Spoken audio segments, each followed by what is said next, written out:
Hey, this is Mark Ogney with the Account-Based Marketing Consortium. I'm here today with Kevin Cunningham of MRP, one of our great partners in the consortium. Welcome, Kevin. Hey Mark, how's it going? Real good, real good. Hey, during our launch webinar in December, you shared a lot of point of view around account selection. And, I think we got a lot of interaction from the attendees and subsequently with questions around this. I think one of the main points to set the conversation here was the research identified that two-thirds of highly successful ABM programs use external data to drive that selection process, and almost actually over 50% of these higher performing programs use something like predictive analytics.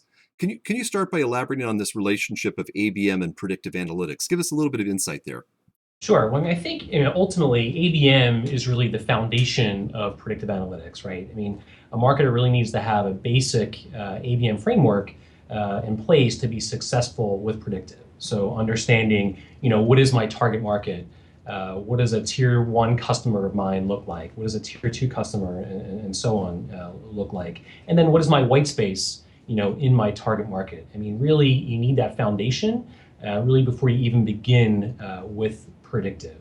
And then, on the flip side, you could potentially run a predictive analytics program without ABM, but you'd be wasting a lot of time and money in doing so.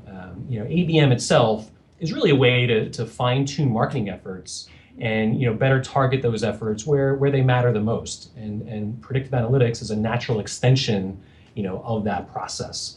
So being able to leverage predictive to target an organization, target a prospect with the right message at the right time in their buyer journey is a no-brainer for us. So looking at the kind of the corollary of the statistic that I shared a moment ago, so looking more towards the lower performing ABM programs, why do you think it's less adopted there? Is it hard? Is it maybe that ABM is so dependent upon or successful based upon predictive analytics that it naturally takes people who use it up to a higher level? How do you see that fit?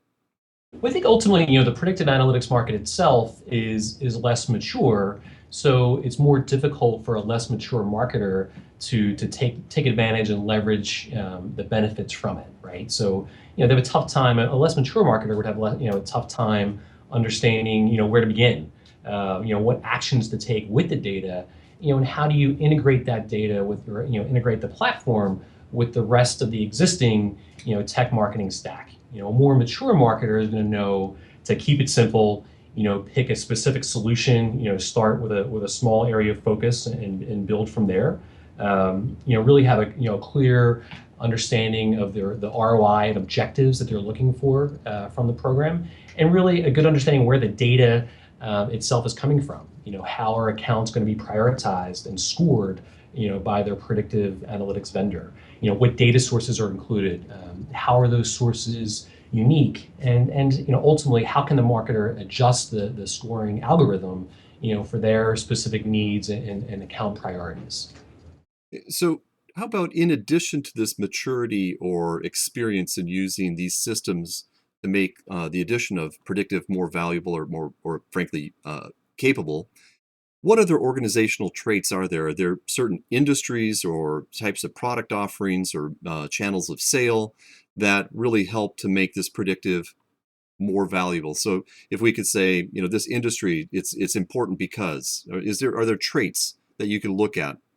Well, I think there's some areas where it can really have a fast adoption is in areas like organizations that have a specific vertical focus that they target. So a customer of ours, a global business analytics player, they focus on healthcare. So in the U.S., you're focused on targeting the top 5,000 hospitals in the country. So it's a very well-defined target market. So, a solid ABM strategy is going to have really fast uplift, along with, predictive analytics being layered on top of that.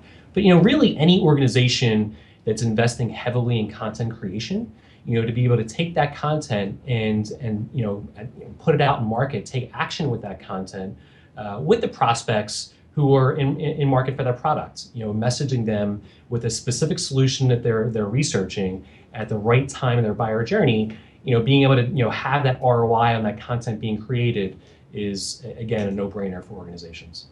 Well, fantastic, Kevin. Thank you very much for sharing your insights with us today, and have a great week. And we'll look forward to talking again real soon. Thank you. You too. Thanks, Mark.